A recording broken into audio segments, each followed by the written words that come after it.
Assalamualaikum warahmatullahi wabarakatuh. Selamat datang di channel Kamar Kosong. Menyajikan cerita horor yang bisa dirasakan sampai membuat bulu kuduk berdiri. Selamat menikmati. Jangan lupa bantu subscribe, like, dan juga komen. Dharma duduk terpaku di kursi rotan yang sudah mulai rapuh, menatap tumpukan kertas di atas meja kayu yang kusam. Surat-surat dengan cap merah dari bank itu tampak seperti vonis mati baginya. Ruang tamu yang dulunya megah kini terasa sempit dan menyesakkan. Aroma kopi hitam yang sudah dingin bercampur dengan asap rokok yang menggantung di udara menciptakan suasana yang kian suram. Di luar, rintik hujan mulai membasahi tanah desa Sumber, seolah-olah ikut meratapi nasib malang yang menimpa keluarganya. Dahulu, Dharma adalah seorang juragan mebel yang sangat disegani. Namanya dikenal hingga keluar kota karena kualitas kayu jati yang ia miliki. Namun, kesuksesan itu runtuh dalam sekejap mata. Seorang rekan bisnis yang paling ia percayai membawa lari uang muka proyek besar senilai 2 miliar rupiah. Kini, yang tersisa hanyalah hutang yang menumpuk dan ancaman penyitaan rumah. Dharma merasa dunianya benar-benar runtuh. Suara tangis sayup-sayup terdengar dari balik kamar. Itu Sarah, istrinya. Selama seminggu terakhir, Sarah lebih banyak menghabiskan waktu untuk menangis. Ia bingung bagaimana harus membayar biaya sekolah Gilang, anak tunggal mereka yang sudah menunggak selama 3 bulan. Setiap kali menatap wajah Gilang, hati Dharma seperti diiris sembilu. Sebagai seorang kepala keluarga, ia merasa gagal total. Ego dan harga dirinya hancur berkeping-keping di tengah keputusasaan yang mencekik. Sebuah ingatan muncul di kepala Dharma. Ia teringat akan percakapan rahasia dengan Pak Dejoyo, seorang sesepuh desa yang sering didatangi orang-orang bermasalah. Pak Dejoyo dikenal memiliki pengetahuan tentang jalan pintas bagi mereka yang sudah buntu. Meski hatinya sempat ragu karena tahu risiko bermain dengan hal mistis, keadaan ekonomi yang mendesak memaksa Dharma untuk mengesampingkan logika dan imannya. Tanpa membuang waktu, Dharma memacu sepeda motor tuanya menuju rumah Pak Dejoyo yang terletak di pinggiran hutan. Setibanya di sana, suasana terasa sangat sunyi. Pak Dejoyo sudah menunggu di teras rumahnya, seolah sudah tahu bahwa Dharma akan datang mencari bantuan. Hanya ada satu cara jika kau ingin hartamu kembali dalam waktu singkat. Dharma, bisik Pak Dejoyo dengan suara parau yang menggetarkan nyali. Pergilah ke Gunung Kemukus. Datanglah tepat pada malam Jumat Pon. Di sana, kau harus mencari keberuntunganmu sendiri. Dharma menelan ludah. Ia sering mendengar cerita miring tentang tempat itu. Gunung Kemukus bukan sekadar tempat ziarah biasa, melainkan pusat perjanjian gelap yang menuntut pengorbanan besar. Namun, bayangan surat sitaan bank dan tangis istrinya membuat Dharma membulatkan tekad. Ia merasa tidak punya pilihan lain. Keesokan harinya, bertepatan dengan malam Jumat Pon, Dharma berangkat menuju wilayah Sragen. Perjalanan ditempuh selama beberapa jam dengan perasaan yang berkecamuk. Sepanjang jalan, ia terus meyakinkan diri bahwa ini adalah satu-satunya solusi. Ia tidak ingin melihat keluarganya hidup menggelandang di jalanan setibanya di lereng Gunung Kemukus. Suasana tampak sangat berbeda dari bayangannya. Tempat itu ramai, namun suasananya terasa berat dan penuh tekanan. Bau kemenyan menyengat hidung, bercampur dengan aroma minyak wangi murahan yang menyengat. Orang-orang berlalu lalang dengan wajah pucat dan tatapan mata yang kosong. Mereka semua memiliki ambisi yang sama, kekayaan instan. Dharma kemudian diarahkan untuk menemui seorang juru kunci bernama Mbah Gito. Lelaki tua itu duduk bersila di dalam sebuah gubuk kecil yang remang-remang. Cahaya lampu minyak yang bergoyang menciptakan bayangan hitam yang menakutkan di dinding kayu. Mbah Gito menatap Dharma dengan tajam, seolah sedang membaca isi hatinya. Kau datang membawa beban yang sangat berat, anak muda, ucap Mbah Gito, pelan namun tegas. Tapi ketahuilah, gunung ini tidak memberi secara cuma-cuma. Apa kau sudah siap menanggung konsekuensinya di masa depan? Dharma tidak menjawab dengan kata-kata. Ia hanya mengangguk. Mantap. Rasa takutnya sudah kalah oleh rasa lapar akan kekuasaan dan harta. Ia merasa siap melakukan apa saja, asalkan penderitaan ekonominya berakhir malam itu juga. Bagito kemudian memberikan instruksi pertama. Dharma harus melakukan ritual mandi di Sendang Ontrowulan sebelum tengah malam. Sambil berjalan menuju sendang, Dharma merasakan bulu kuduknya berdiri. Angin malam yang dingin menusuk hingga ke tulang. Namun ia tetap melangkah. Di tepi kolam air yang gelap itu, ia melepaskan pakaiannya dan mulai membasuh tubuhnya. Airnya terasa sangat dingin, hampir seperti es. Saat itulah Dharma secara resmi mengikrarkan janjinya kepada entitas penghuni gunung tersebut. Ia telah menyerahkan dirinya pada kegelapan, tanpa menyadari bahwa apa yang ia mulai malam itu akan menghancurkan hidupnya selamanya. Dharma berdiri mematung di pinggir Sendang Ontrowulan. Setelah menyelesaikan ritual mandinya, tubuhnya menggigil hebat. Namun bukan hanya karena air yang sedingin es, melainkan karena suasana mistis yang kian menebal. Sesuai instruksi Mbah Gito, langkah selanjutnya adalah bagian yang paling berat bagi akal sehatnya. Ia harus menemukan pasangan ritual untuk mengikat perjanjian tersebut. Di Gunung Kemukus, kekayaan tidak datang dari doa yang tulus, melainkan dari pelampiasan nafsu yang terorganisir dalam selubung tradisi gelap. Di bawah bayang-bayang pohon raksasa yang usianya mungkin sudah ratusan tahun, Dharma melihat puluhan orang melakukan hal yang sama. Mereka saling mencari, saling menatap, dan akhirnya berpasangan tanpa tahu nama masing-masing. Di sana, moralitas seolah-olah ditanggalkan di pintu gerbang bawah. Dharma merasa mual, namun bayangan tumpukan surat sitaan bank kembali muncul di benaknya. Ia memejamkan mata sejenak, lalu melangkah menuju kerumunan di dekat sebuah pohon beringin besar yang dikelilingi pagar kayu. Di sanalah ia bertemu dengan Lastri. Wanita itu tampak berusia 30 tahunan dengan wajah yang terlihat sangat lelah dan tertekan. Mata Lastri sembab, tanda bahwa ia telah banyak menangis sebelum sampai ke tempat ini. Tanpa banyak bicara, mereka saling mengerti tujuan masing-masing. Lastri mengaku berasal dari kota sebelah dan sedang terdesak biaya pengobatan ibunya yang sakit keras. Di bawah temaram lampu minyak dan asap kemenyan yang menyesakkan, mereka melakukan ritual yang menjadi syarat utama pesugihan tersebut. Tidak ada cinta, yang ada hanyalah transaksi gaib yang dilakukan atas nama keputusasaan.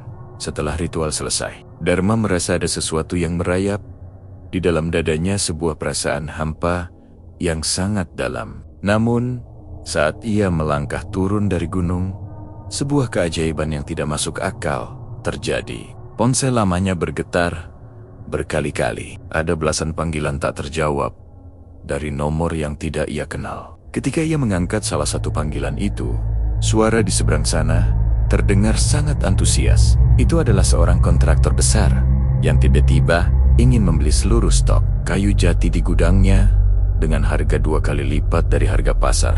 Bahkan mereka bersedia membayar tunai saat itu juga. Dharma pulang ke rumah dengan perasaan campur aduk. Di dalam tasnya kini terdapat uang muka sebesar 500 juta rupiah. Saat ia memasuki rumah, Sarah menyambutnya dengan wajah bingung. Dharma segera meletakkan tumpukan uang itu di meja ruang tamu. Sarah ternganga. Tangisnya yang selama ini pecah karena kesedihan berubah menjadi tangis histeris karena kaget. Dharma hanya berkata bahwa ia baru saja memenangkan proyek besar dan semua masalah mereka akan segera berakhir dalam waktu 1 bulan. Kehidupan keluarga Dharma berubah total. Ia tidak hanya melunasi seluruh hutangnya di bank, tetapi juga merenovasi rumahnya menjadi bangunan paling mewah di desa Sumber. Pagar besi yang tinggi, pilar-pilar beton yang megah, dan mobil keluaran terbaru kini terparkir di garasi. Warga desa yang dulunya mencibir, kini mulai datang untuk menjilat dan mencari muka. Dharma menjadi sosok yang sangat dipuja. Seolah-olah ia adalah pahlawan bagi ekonomi desa. Namun, di balik kemewahan itu, Kedamaian perlahan-lahan menguap dari rumah mereka. Sarah mulai merasa ada yang tidak beres dengan suaminya. Dharma yang dulunya hangat, kini menjadi pria yang sangat pendiam dan sering melamun. Setiap malam, Dharma sering terbangun dan duduk di ruang tamu dalam kegelapan total hingga pagi menjelang. Bukan itu saja, aroma amis darah dan bau tanah basah seringkali muncul secara tiba-tiba di dalam rumah. Meskipun semua jendela dan pintu tertutup rapat, puncaknya adalah ketika Gilang, putra mereka, mulai menunjukkan perilaku aneh. Bocah itu sering terlihat berbicara sendiri di pojok kamarnya. Suatu sore, Sarah menemukan Gilang sedang mencoret-coret dinding kamar dengan krayon hitam, membentuk gambar sosok wanita berbaju hijau yang sedang menangis. Saat Sarah bertanya siapa yang ia gambar, Gilang hanya menjawab dengan polos, "Itu tante yang sering berdiri di belakang bapak." Dharma berusaha mengabaikan semua pertanda itu. Ia meyakinkan dirinya sendiri bahwa itu hanyalah efek samping dari kelelahan karena mengurus bisnisnya yang semakin berkembang pesat. Ia terus menghibur Sarah dengan membelikannya perhiasan emas dan barang-barang bermerek. Namun, jauh di dalam lubuk hatinya, Dharma tahu bahwa kekayaan ini bukanlah miliknya sepenuhnya. Ada sebuah kontrak yang tertulis dengan tinta gaib, dan ia harus terus kembali ke Gunung Kemukus setiap malam Jumat Pon untuk menjaga agar aliran uangnya tidak terputus. Setiap kali ia kembali dari gunung, kekayaannya memang bertambah. Namun, wajahnya semakin tampak pucat dan cekung. Matanya kehilangan binar kehidupan. Ia mulai menyadari bahwa setiap rupiah yang ia terima sia-sia dibayar dengan sepotong kebahagiaan batinnya. Rumah mewahnya kini terasa seperti penjara berlapis emas. Di saat ia duduk di sofa kulitnya yang mahal, ia seringkali merasa sedang diawasi oleh ribuan mata dari kegelapan. Janji keberuntungan yang diberikan oleh Mbah Gito ternyata hanyalah sebuah umpan. Dan kini Dharma sadar bahwa ia sedang ditarik perlahan menuju lubang hitam yang siap menelannya. Bulat-bulat, keajaiban semu itu mulai memudar, menyisakan ketakutan yang nyata. Dharma tidak tahu bahwa periode madu dalam pesugihan ini hampir berakhir. Ia belum menyadari bahwa sang penunggu gunung sedang mempersiapkan tagihan pertama yang akan menghancurkan seluruh dunianya. Kesenangan yang ia beli dengan harga moralitasnya kini mulai menunjukkan wajah aslinya yang mengerikan. Setiap langkah kaki yang ia dengar di lorong rumahnya saat malam hari, setiap bayangan yang melintas di cermin adalah pengingat bahwa waktu baginya sedang berjalan mundur. 1 tahun telah berlalu sejak Dharma pertama kali menginjakan kaki di Gunung Kemukus. Kekayaannya kini sudah tidak terhitung lagi. Dia memiliki 3 gudang mebel baru dan ribuan hektar tanah di luar desa. Namun, semakin tinggi tumpukan hartanya, semakin tipis pula ketenangan di dalam rumahnya. Malam Jumat Pon kali ini terasa sangat berbeda. Udara di dalam rumah terasa sangat berat, seolah-olah oksigen telah dicuri oleh sesuatu yang tak kasat mata. Dharma sedang duduk di ruang kerjanya yang mewah ketika lampu gantung di atas kepalanya mulai berayun pelan tanpa ada angin. Dia mencoba fokus pada buku laporan keuangan, namun matanya terus tertuju pada sudut ruangan yang gelap. Tiba-tiba, suhu udara merosot tajam. Hawa dingin yang menusuk tulang membuat napas Dharma mengeluarkan uap putih. Saat itulah, dia mendengar suara gesekan benda logam di lantai marmernya. Bunyi itu terdengar seperti seseorang yang sedang menyeret rantai besi yang sangat berat. Dharma, sebuah suara berat dan serak memanggil namanya dari arah koridor. Dharma tersentak dan berdiri. Dia mengambil senter dan mencoba memeriksa keluar. Namun, saat pintu ruang kerja terbuka, dia tidak melihat siapapun. Hanya ada bau busuk yang sangat menyengat, seperti bau bangkai binatang yang sudah membusuk selama berhari-hari. Dia berjalan menuju kamar Gilang dengan jantung yang berdegup kencang. Ketika pintu kamar anaknya terbuka, Dharma hampir jatuh pingsan karena ngeri. Gilang tidak sedang tidur. Bocah itu berdiri di atas tempat tidur dengan posisi tubuh yang kaku. Matanya melotot ke atas hingga hanya menyisakan bagian putihnya saja. mulutnya menganga lebar, dan dari celah bibirnya keluar suara geraman yang mustahil dihasilkan oleh seorang anak kecil. Di belakang Gilang berdiri sebuah bayangan besar dengan tinggi mencapai langit-langit kamar. Sosok itu menyerupai manusia, namun kepalanya berbentuk babi hutan dengan taring panjang yang melengkung keluar. Mata makhluk itu merah menyala, menatap Dharma dengan rasa lapar yang nyata. Waktunya telah tiba. Geram makhluk itu, suaranya seolah bergaung di dalam tengkorak kepala Dharma. 1 tahun kebahagiaan telah kau nikmati. Sekarang berikan apa yang menjadi hakku. Dharma jatuh berlutut, air matanya mengalir deras. Tolong, jangan anakku, ambillah hartaku, ambil rumah ini, tapi jangan Gilang, teriaknya dalam keputusasaan. Namun makhluk itu hanya tertawa. Suara tawanya terdengar seperti pecahan kaca yang digiling. Harta itu bukan milikmu untuk diberikan kembali. Harta itu adalah milikku yang aku pinjamkan padamu. Sekarang aku meminta bayarannya. Darah keturunan adalah pengikat kontrak yang paling sah. Tiba-tiba Gilang berteriak histeris. Tubuhnya terangkat ke udara seolah ada tangan tak kasat mata yang mencekiknya. Sarah yang terbangun karena keributan itu berlari masuk ke kamar dan langsung histeris melihat keadaan putranya. Dia mencoba memeluk kaki Gilang, namun sebuah kekuatan besar melempar tubuh Sarah hingga menghantam dinding hingga pingsan. Dalam keadaan kacau itu, Dharma teringat pada Mbah Gito.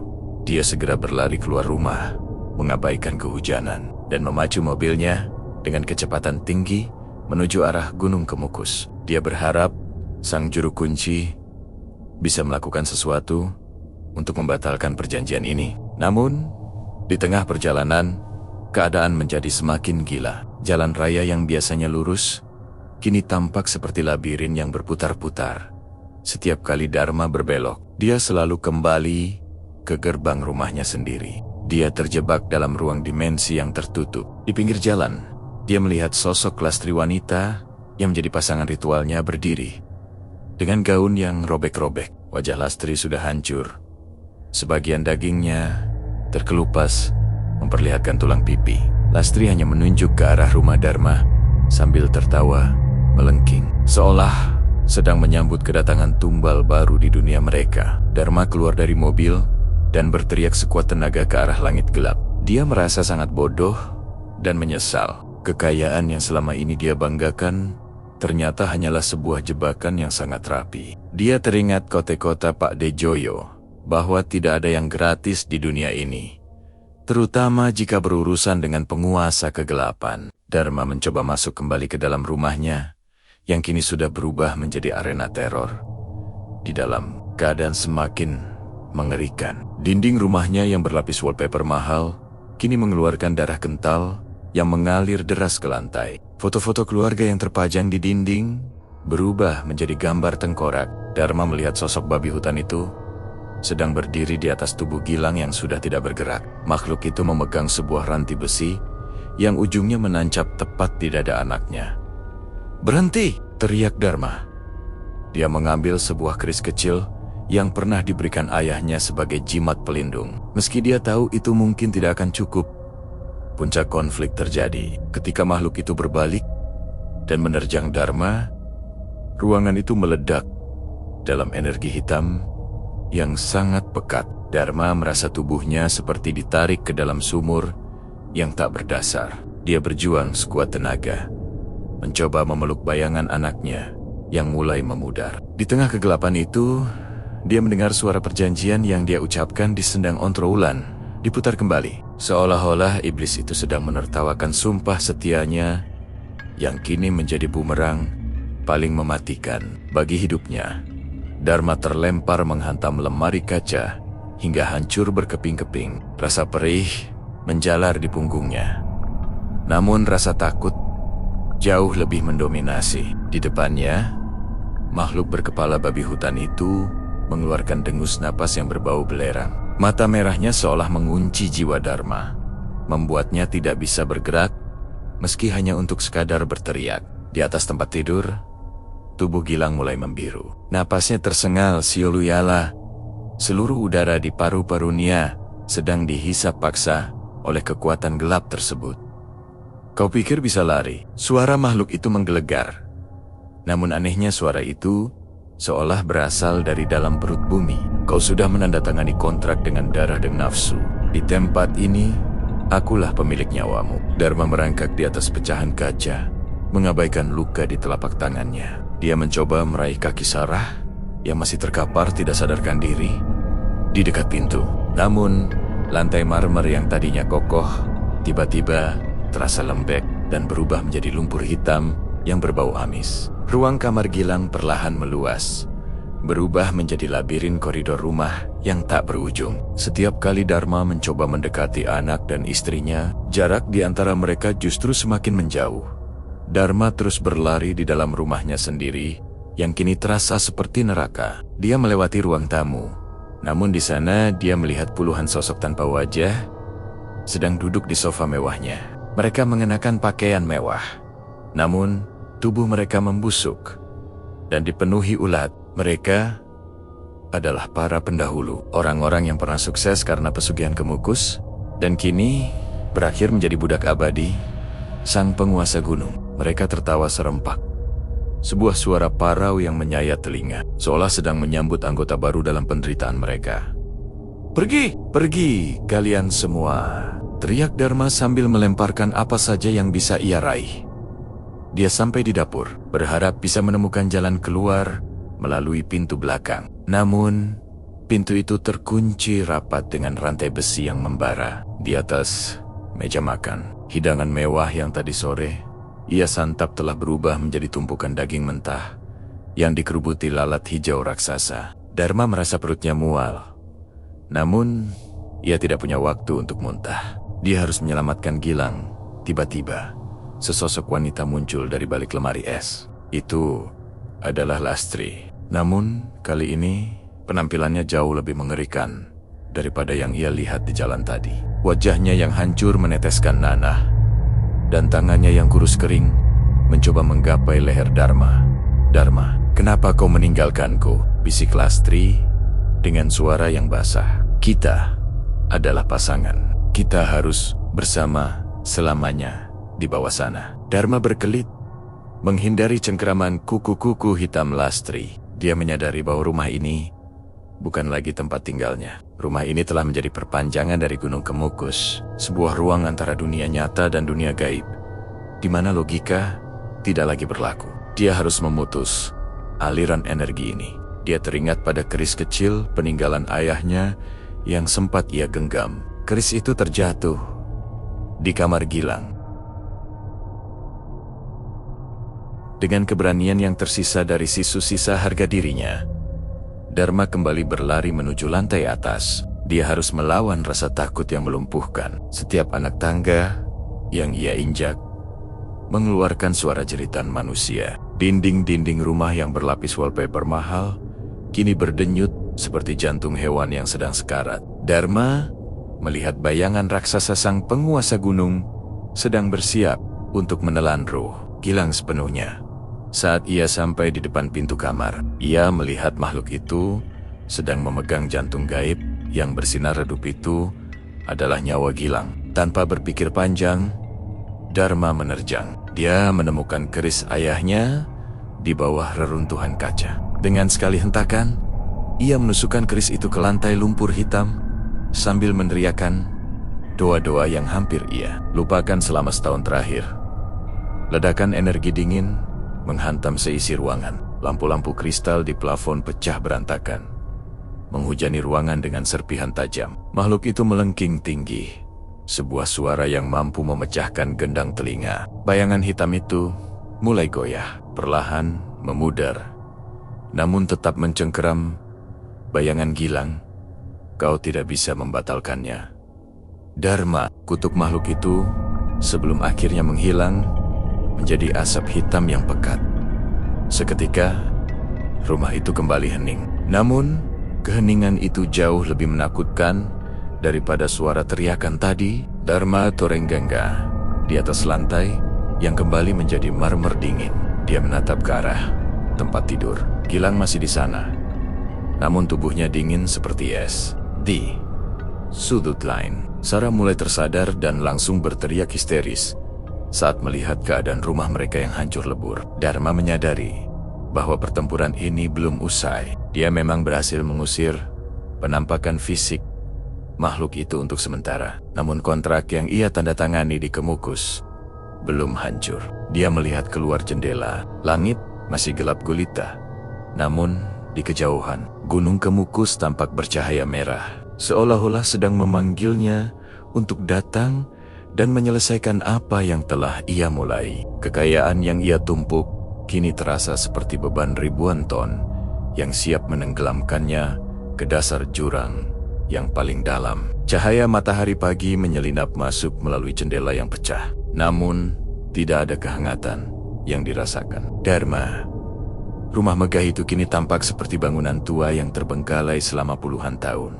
Dinding-dindingnya retak, perabotan jati yang mahal terlihat kusam dan lapuk, serta bau amis yang menyengat masih tertinggal di udara. Kehancuran fisik rumah itu mencerminkan hancurnya hidup. Dharma dalam satu malam saja, Sarah duduk di pojok ruangan dengan tatapan kosong. Dia memeluk bantal kecil milik Gilang sambil bergumam tidak jelas. Sesekali dia tertawa kecil, lalu tiba-tiba menangis histeris. Guncangan mental akibat teror semalam telah merusak kewarasannya. Dharma mencoba menyentuh bahu istrinya, namun Sarah langsung menjerit ketakutan. Seolah-olah tangan Dharma adalah bara api yang membakar kulitnya. Istrinya tidak lagi mengenalnya. Baginya, Dharma adalah bagian dari kegelapan yang menyerang mereka. Di rumah sakit, kondisi Gilang lebih mengenaskan. Dokter mengatakan secara medis tubuh Gilang sehat, namun anak itu tetap tidak sadarkan diri. Dia berada dalam kondisi koma yang tidak bisa dijelaskan. Dharma tahu apa yang terjadi. Raga anaknya ada di sini, tapi jiwanya telah ditarik dan disandera di Gunung Kemukus. Setiap kali Dharma menatap mata anaknya yang tertutup, dia merasa jantungnya diremas oleh rasa bersalah yang tak terhingga. Kehancuran tidak berhenti di situ. Siang harinya, telepon Dharma berdering tanpa henti. Satu persatu, kabar buruk berdatangan. Gudang mebel utamanya di kota terbakar habis tanpa sisa. Anehnya, pemadam kebakaran mengatakan bahwa api muncul secara misterius dari tengah ruangan dan sangat sulit dipadamkan. Di saat yang sama, semua rekening bank miliknya dibekukan karena tuduhan pencucian uang yang tiba-tiba muncul dari laporan anonim. Seluruh harta yang dia kumpulkan dengan cara haram itu menguap secepat embun pagi. Warga desa mulai berkerumun di depan pagar rumah Dharma. Mereka tidak lagi menatapnya dengan rasa hormat, melainkan dengan ketakutan dan kebencian. Desas-desus tentang pesugihan sudah menyebar luas. Mereka percaya bahwa musibah yang menimpa Dharma adalah kutukan yang bisa menular ke seluruh desa. "Pergi kamu, pemuja setan!" teriak salah satu warga sambil melemparkan batu ke arah mobil mewah Dharma yang kini sudah penyok di sana-sini. Dharma merasa benar-benar terpojok. Dia tidak punya uang, tidak punya dukungan, dan keluarganya hancur. Dalam keputusasaannya, dia mencoba mencari Pak D, Joyo, untuk meminta saran terakhir. Namun, ketika dia sampai di gubuk Pak D Joyo, rumah itu sudah kosong dan tertutup semak belukar. Seolah-olah tidak pernah ada orang yang tinggal di sana selama bertahun-tahun. Dharma terduduk di tanah, menyadari bahwa semua orang yang terlibat dalam perjalanannya ke Kemukus hanyalah pion dari permainan iblis. Malam harinya, Dharma kembali ke rumahnya yang sudah gelap karena aliran listrik diputus. Dia duduk di tengah ruang tamu tanpa cahaya. Tiba-tiba, dia mendengar suara langkah kaki kecil di lantai atas. Dia berlari ke kamar Gilang, berharap anaknya sudah bangun. Namun, yang dia temukan hanyalah bayangan hitam kecil yang menyerupai anaknya, sedang berdiri di depan cermin besar. Bayangan itu berbalik, dan Dharma melihat wajah Gilang yang pucat dengan mata hitam pekat. "Bapak, kenapa Bapak menjualku?" tanya suara itu dengan nada yang sangat datar, namun menusuk hati. Dharma jatuh tersungkur. Dia memohon ampun hingga kepalanya membentur lantai. Dia sadar bahwa dia tidak bisa lari dari kontrak ini. Gunung Kemukus tidak menginginkan uangnya. Mereka menginginkan penderitaannya. Dia telah mendapatkan kemewahan selama 1 tahun. Dan sekarang, dia harus membayar dengan sisa umurnya dalam kehinaan. Tidak ada jalan keluar. Tidak ada ampunan. Hanya ada sisa kehancuran yang akan menemaninya hingga ajal menjemput. 10 tahun telah berlalu sejak malam jahanam yang menghancurkan hidup keluarga Dharma. Desa Sumber kini telah banyak berubah. Namun, sebuah bangunan tua di ujung jalan tetap dibiarkan terbengkalai. Rumah megah milik Dharma dulu kini hanya menyisakan kerangka beton yang ditutupi tanaman rambat dan lumut. Warga desa sengaja menjauhi tempat itu, menyebutnya sebagai lubang kutukan yang masih bernapas. Tak ada yang berani melintas di depannya saat matahari sudah terbenam. Di sebuah gubuk bambu kecil di pinggiran pasar Sragen, seorang lelaki tua dengan rambut putih yang kusam duduk bersila. Wajahnya dipenuhi keriput dalam dan tatapan matanya kosong, seolah jiwanya sudah lama pergi meninggalkan raganya. Lelaki itu adalah Dharma. Dia tidak lagi dikenal sebagai juragan mebel yang bergelimang harta, melainkan sebagai pengemis gila yang sering meracau tentang gunung dan babi hutan. Dharma hidup dari belas kasihan orang-orang yang lewat.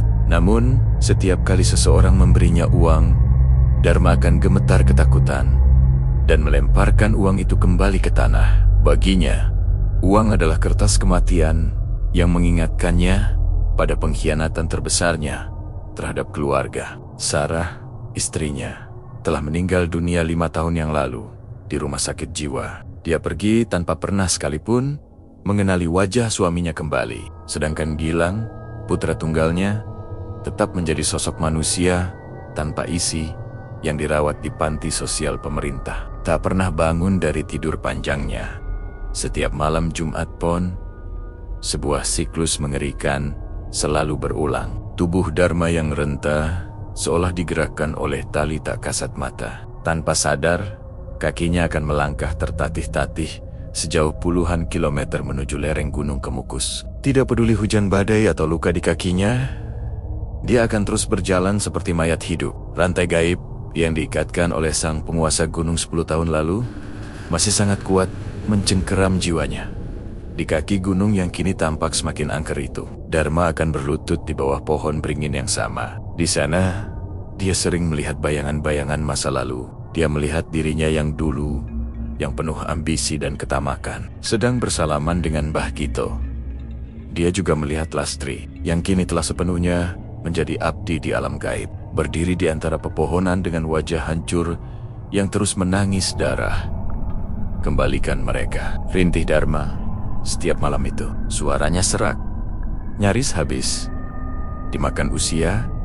Namun, jawaban yang ia terima selalu sama. Angin gunung yang dingin akan membawa suara tawa melengking dan dengusan napas babi hutan yang memenuhi udara. Sang penguasa gunung tidak akan melepaskan tawanannya begitu saja. Dharma dibiarkan hidup lama hanya untuk menjadi saksi bisu bagi siapapun yang berniat mengambil jalan pintas menuju kekayaan. Dia menjadi monumen hidup tentang kegagalan manusia melawan nafsu.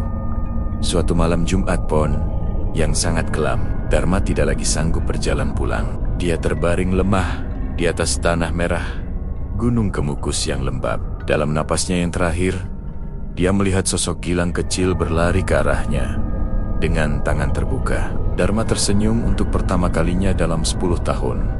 Mengira itu adalah akhir dari penderitaannya. Namun, saat sosok itu mendekat, wajah Gilang berubah menjadi wajah babi hutan yang mengerikan, siap untuk menyeret ruh Dharma masuk ke dalam perut bumi.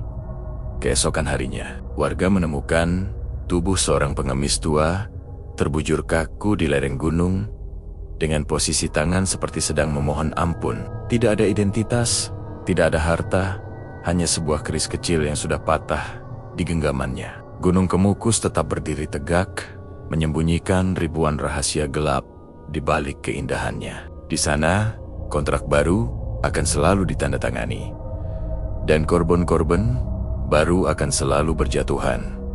Karena selama manusia masih memiliki ketamakan. Iblis tidak akan pernah kekurangan tumbal.